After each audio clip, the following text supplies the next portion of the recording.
సరికి ఇటు phone tapping వ్యవహారం ఈ కేసులో చూసుకుంటే సార్ రోజుకొక అంశాలు బయటకు రావడం, ఎన్నో కీలక మార్పులు తిరగడం చూస్తున్నాం. ఇప్పుడు ఏమైందంటే సార్, రేవంత్ రెడ్డి గారి ఇంటికి కొద్ది దూరంలో ఒక ఆఫీస్ తీసి, అక్కడ రేవంత్ గారి ఫోన్‌లన్నీ ట్యాప్ చేసి, ఆయన ఏం మాట్లాడుకున్నా మొత్తం విన్నారంట. మరి అటువంటి ఒక విషయం బయటకు రావడం చూస్తున్నాం. నిజంగా ఇది జరిగిందా సార్? మీ ఒపీనియన్ ఏంటి సార్ దీనిపైన? యాక్చువల్‌గా మన ఇండియాలో అమెరికా మిగతా దేశాల్లో లాగా హ్మ్. డిటెక్టివ్ బిజినెస్ పెద్దది కాదు. ఉన్నారు గ్లోబల్ డిటెక్టివ్స్ అని. మా కజిన్‌కి ఇక్కడ ఒక ఇది హాక్ సెక్యూరిటీస్ అని ఫ్రెండ్ అతను. ఓకే. అలాగా చాలా ఉన్నాయి. ఆ సెక్యూరిటీ ఎంతవరకు పరిమితం అంటే, మనకు సెక్యూరిటీ ఇవ్వడం కోసం. మరి కిందకి డెక్కీలు ఉన్నారా నా ఫ్లాట్‌కి వస్తేనే హ్మ్. వాళ్ళకి వాళ్ళ జీతాల్లో సగం వీళ్ళు దొబ్బేసి అటువంటి సెక్యూరిటీలో ఉన్నారు. రియల్ డిటెక్టివ్స్ లేరు ఇక్కడ. ఓకే. ఇప్పుడు ఇంగ్లీష్ సినిమాలో చూడండి, పోలీస్ వస్తది, ఇమీడియట్‌గా డిటెక్టివ్లు వస్తారు. హ్మ్. వీళ్ళకి ఆడకి పడదు ఒక్కోసారి. ఎవరు ప్రూవ్ చేస్తే వాళ్ళకి పేరు వస్తుంది కదా! అవును. అలాంటి డిటెక్టివ్ సంస్థ ఒకటి పెట్టాలని నాకు చాలా హ్యాపీగా నాకు అనుకున్నాను ఈ వయసులో. Hmm. Which has to be recognized by Modi hmm. Government, central government and state government. Hmm. Because మనకు తెలిసినవన్నీ లోపల వాళ్ళు తెలిసినట్టు కనపట్లేదు నాకు. అవును. రేవంత్ రెడ్డి ఇంటి పక్కన ఆఫీస్ పెట్టిన సంగతి రేవంత్ రెడ్డి తెలియలేదంటే ఇంకా అంతకంటే భూతే ఉంది. ఆయన చాలా పెద్ద లీడర్ కదా. రేవంత్ రెడ్డి ఇప్పుడు కాదు, అంతకుముందే పెద్ద లీడర్ కింద లెక్క. బాగా మాట్లాడగలిగిన, బాగా జ్ఞానంతో మాట్లాడగలిగిన ఎవడైనా మంచి లీడరే. ఆ పక్కన ప్రైవేట్ ఒకటి పెట్టించి వీళ్ళు ఏ కంట్రీకి వెళ్ళినా అవి ఫుల్ టెలిఫోన్ ట్యాప్ చేస్తున్నారని తెలుసు. ఊరికనే ప్రెడిక్ట్ చేసి అన్నాడు అంతే. ఎవరు మన రేవంత్ రెడ్డి చేస్తారేమో చేస్తున్నారని జూజాయిగా అన్నాడు. కానీ చాలా ఇంత సీరియస్గా చేస్తే చాలా పెద్ద అఫెన్స్. ఈ కేసులో కానీ కేటీఆర్ లోపలికి వెళ్తే బయటికి రావడం కష్టం. Okay. You are intruding into the fundamental rights of citizens of India. ఇండియాలో ఉన్న వాళ్ళ యొక్క ఇది ఏమో నేను ఎన్టీవీలో చెప్తున్నారు, ఇలాగ పెద్ద పెద్ద వాళ్ళు ఫోన్లో ట్యాప్ చేశారు, ఇంకా సామాన్యులు ఇంకెక్కడికి వెళ్ళాలి. ఆ అమ్మాయి తప్పు అక్కడ. బిగ్ స్టోరీ అని చెప్తూ ఉంటుంది కదా. సామాన్యులు ఫోన్లు ట్యాప్ చేస్తే వాళ్ళకేంటి, ఆ బేసిక్ లాజిక్కే మిస్ అవుతుందన్న. పెద్ద పెద్దవాళ్ళు ట్యాప్ చేయగలిగే సామాన్యులు ఈ 140 కోట్లలో హైదరాబాద్లో ఉన్న 15 కోట్లు వాళ్ళతో వాళ్ళు వీళ్ళకెందుకు. అవును. ఇతను ఎవరితోటైతే కేటీఆర్ రంకు చేస్తున్నాడో ఆ హీరోయిన్లు ఇతని వైఫ్స్ వాళ్ళు ఇతని పిల్లల కింద ఎక్కడికైనా చెప్తున్నారేమో అని ఏదో భయంతో వాళ్ళకి క్రెడిట్ కార్డుతో పాటు వాళ్ళ ఫోన్లు కూడా ట్యాప్ చేస్తున్నాడు అన్నారు. చాలా పెద్ద క్రైమ్ అది. నువ్వు పడుకున్నా పడుకోకపోయినా వాళ్ళు ఫోన్లు ట్యాప్ చేయడం అనేది చాలా చాలా పెద్ద బూతు. చాలా పెద్ద కేసు అయిపోద్ది. నేను మొట్టమొదటి చెప్తున్నాను. తర్వాత రియలైజ్ అవుతున్నారు మిగతా వాళ్ళందరూ. ఓకే. ఫోన్ ట్యాపింగ్ నేను మొట్టమొదటి చెప్తాను, ఇట్స్ వెరీ బిగ్ కేస్. హ్మ్. And that too he has done it seriously opponents, very big tall leaders like Revanth Reddy and all. Okay. Plus సొంత వాళ్ళ మీద వాళ్ళకి ఎంత అనుమానం అంటే, అవును నువ్వు ఫ్రాడ్ చేస్తున్నావు కాబట్టి నీ గురించి ఏం మాట్లాడుకున్నారు వినటం కోసం సెపరేట్ డిపార్ట్మెంట్ పెట్టేశాడు. అక్కడ అమెరికా వెళ్ళిపోయిన ప్రభాకర్ గారు అంటున్నాడు, నేను కూడా అందరిలాంటి వాడిని. అప్పుడు ఏ గవర్నమెంట్ అయితే ఉంటుందో గవర్నమెంట్ ఎలా చెప్తే అలా చేస్తాం, అలా చెప్తే అలా చేస్తాం, నువ్వెందుకు పోలీస్ డిపార్ట్మెంట్ స్టూపిడ్, చైనాని రిజైన్ చేసేయాలి, పోవాలి అప్పుడే. నువ్వు కూడా కొన్ని 100 కోట్లు తినేసి ఆ ప్రణీత్ రావు కూడా తినేసి దోచేసుకోవడం అనమాట. హ్మ్. డైరెక్ట్గా దోచేసుకోవడం ఇక్కడ చేసింది. పైగా బౌడియా గీడియా సన్నాసి ఎవడ రెడీ అది బుద్ధి ఛానల్ నీకు కేసీఆర్కి. How can you scold such లెదట్ ప్రైమ్ మినిస్టర్ ఆఫ్ ఇండియా. నేను అప్పుడే చాలా రియాక్ట్ అయిపోయాడు. మోడీ గారిపై గౌరవం కాదు, it is not correct. Modi గారి ప్లేస్లో ఎవరున్నా కూడా, లేకపోతే రాహుల్ గాంధీ ఉన్నా కూడా నువ్వు ప్రైమ్ మినిస్టర్ తిట్టకూడదు. అవును. ఎంత తిడితే అంత మంచిదని. తర్వాత బీఆర్ఎస్ పెట్టేసి ఆశకి దురాశకి ఒక హద్దు ఉండాలి కదా.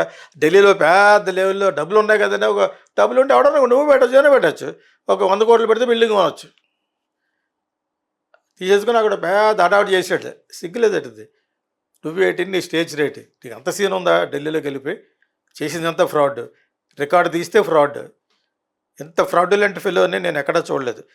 జయలలిత చేసేది, జయలలిత నీ అంత తక్కువ బ్యాక్గ్రౌండ్ నుంచి రాలేదు. బ్రహ్మాండంగా చదువుకొని మంచి మంచి కాన్వెంట్లో చదువుకొని ఎంజీఆర్, ఈ అమ్మాయి చిన్న వయసుకు వచ్చిన కాడి నుంచి ఎంజీఆర్ క్రేజ్ ఈ అమ్మాయి ఏంటని. She lived like a king queen. ఇలా తొట్టి గ్యాంగ్ బ్యాక్గ్రౌండ్ కాదు ఓకే. జయలలిత. ఇంకా తొట్టి గ్యాంగ్ బ్యాక్గ్రౌండ్ అనుకోవాలంటే కరుణ్ అనేది కూడా కాదు. Karun is great writer, cinema field ఇతను గ్రేట్ హీరో. అతను రాసిన సబ్జెక్టులకి ఈయన హీరో. అవును. అండ్ జైల్లో కూర్చుని కూడా మంచి మంచి స్క్రిప్ట్ రాయగల తమిళ్లో చాలా దిట్టమైన స్కాలర్ అతను. నాట్ లైక్ స్టాలిన్ ఇస్ బేవర్స్. కరుణ అనేది is a very very big scholar. అటు విమనైజరే. బ్రాహ్మిన్స్ కొంచెం బ్యాడ్గా మాడతారు, పట్టుకోవడానికి బ్రాహ్మిన్స్ కావాలి వాళ్ళకి. అర్థమైంది నీకు? ఆ విధంగానే వాళ్ళ మేనల్డ్ బ్రాహ్మణుల అమ్మాయిని చేసుకున్నాడు బురసాలి మారన్. ఓకే. వాళ్ళ అబ్బాయిలే దయానిధి మారన్, కళానిధి మారన్, సన్ టీవీ. వాళ్ళు ఇలా ఉంటారు తెల్లగాను. దే వాంట్ దేర్ సంసారమ్స్ బ్రాహ్మిన్స్. వాళ్ళ మటుకు కుర్చీలో ఉంటారు తెల్లగాను. సో నేను ఎందుకు చెప్తానంటే అదొక హిపోక్రసీ. అది దేవుడికి ఎగెనెస్ట్ అంటారు డిఎంకే. కట్ చేస్తే ఎవరో స్టాలిన్ పెళ్ళం పొద్దున్న నుంచి సాయంకాలం వరకు గుళ్ళు చుట్టూ తిరుగుతూ ఉంటుంది.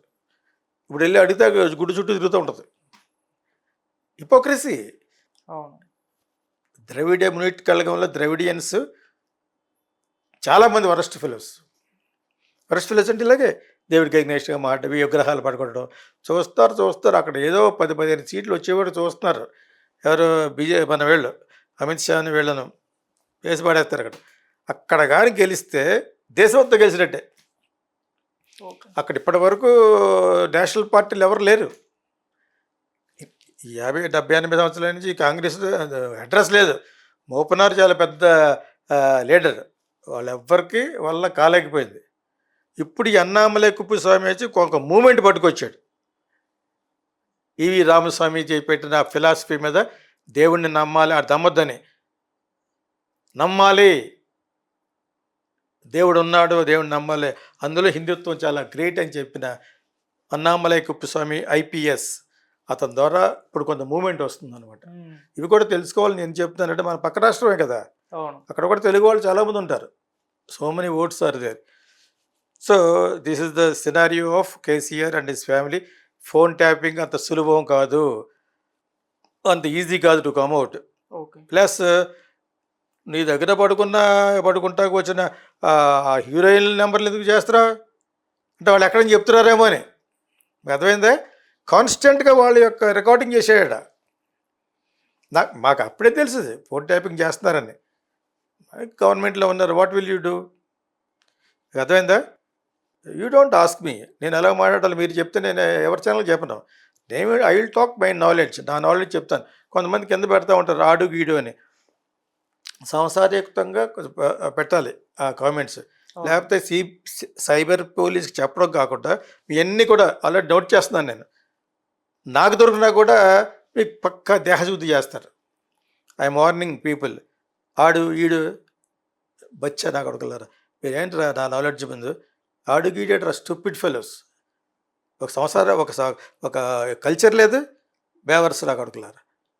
10th క్లాస్ వాళ్ళు ఏదో నా కొడుకు. కొంతమంది వాళ్ళ గురించి చెప్తాను అనమాట. అందరి పేర్లు రాసుకుంటాను నేను, అన్నీ సైబర్కి వెళ్తున్నాయి ఎవ్రీడే. నేను కొంతమంది సమాధానం చెప్తున్నాను. Be cultured. పాయింట్ ఏం మాట్లాడుతున్నా అది కావాలా? కళ్ళజోడి చూడరా, కళ్ళజోడి లేకుండా చూడాలట. Somebody wants to see me without specs. Idiots. I have some problem of watering. So దానికి సంబంధించి స్పెషల్గా మేడ్ వీటితోటి నేను ఇలా పెట్టుకుంటాను. You think I'm a fool? లేకపోతే వైట్ గ్లాస్ కూడా పెట్టుకోవచ్చు, వాటర్ వస్తూ ఉంటుంది ఒకప్పుడప్పుడు. ఎక్కువసేపు మాట్లాడుతున్నప్పుడు వడి క్వాలిటీస్ ఈ లైట్స్ గురించి అనమాట. ఓకే, టెన్షన్ లైట్స్ అంటారు వీటిని. ఈ టెన్షన్ లైట్లో కొంచెం వేడి వస్తూ ఉంటుంది. కలర్ తీయకపోతే తన్నుతాను వాళ్ళని. 10th క్లాస్ కూడా చదవడాడు అటు ఈడిస్తే యాగానే ఉండదు. బతుకు తక్కువ బడ ఎక్కువ సూపర్ ఫిలోస్ చూడడం అంటే సోషల్ మీడియాలో పెట్టాలి. అది తెలియక సోషల్ మీడియాలో ఎలాగ అనేయచ్చు. ఎవడీడు ఆడు ఈడు ఆడియోట్రా stupid fellows. Because they should understand. మీరు పైన పెడతారు కదా, మీరు చేసే comments it has to be కల్చర్డ్గా ఉండాలి. Do not use bad language అని. అయినా వాడుతూ ఉంటారు. మనం ఒకటి మీ ఓట్లు బొంగు నాకు అవసరం లేదు. I'm not a politician. I'm a political analyst, creative director, advertising film maker and producer. నా ఒపీనియన్ చెప్పనే ఒక పొలిటికల్ అనలిస్ట్గా చెప్తున్నాను. అందుకని మీ బొంగుల ఓట్లు నాకెందుకు? మీరు ఎవరికి వేస్తారో గో టు హెల్. ఓటు అనేది చాలా పవిత్రమైంది, దాన్ని వాడుకోండి. ఉమ్, డబ్బులు ఇస్తేనే వేస్తారో డబ్బులు లేకపోతే వేస్తారో, that is up to you people. Vote for good people. చెప్పండి, నలుగురు వరస్ట్ ఫెయిల్లో మంచి వరస్ట్ ఫెయిల్కి అయిన పోనీ కనీసం. ఇక్కడ వరస్ట్ ఫెయిల్సే ఉంటారు, మంచోళ్ళు ఉంటారు. మంచి మంచి మంచి మంచి అనుకున్నప్పుడు ఒక సీటే వస్తుంది, అవును. ఆ జయప్రకాష్ లాగా. ఆ ఒకటి రాదు ఇప్పుడు అడిగి అడిగెళ్ళి దూరిపోయారు మళ్ళీ కమాస్లోకి. దుమ్ము దులిపేస్తారు బయట. ఉమ్, దులుపుతారా? ఇప్పటి వరకు చాలా ఐడియాలజీస్, ఆదర్శాలు, బొంగు భోషాలు మహాండాడు. ఇప్పుడే కాదు, అతనికి నాకు 7-8 ఏళ్ళ నుంచి తెలుసు. ఇతను ఎప్పుడు చూసినా చంద్రబాబు నాయుడు దగ్గరికి, రామచంద్ర దగ్గరికి వెళ్తూ ఉంటాడు. అది ఏదో ఒకసారి ఇంటర్వ్యూ జరుగుతుంటే సార్లే చెప్పారా అంటుంది వాళ్ళ ఆవిడ లోపల నుంచి. అది రికార్డ్ అయిపోయింది, అది ఆవిడ వేసాడు మీలాంటి. అది అతని యొక్క స్టేటస్. ఓకే.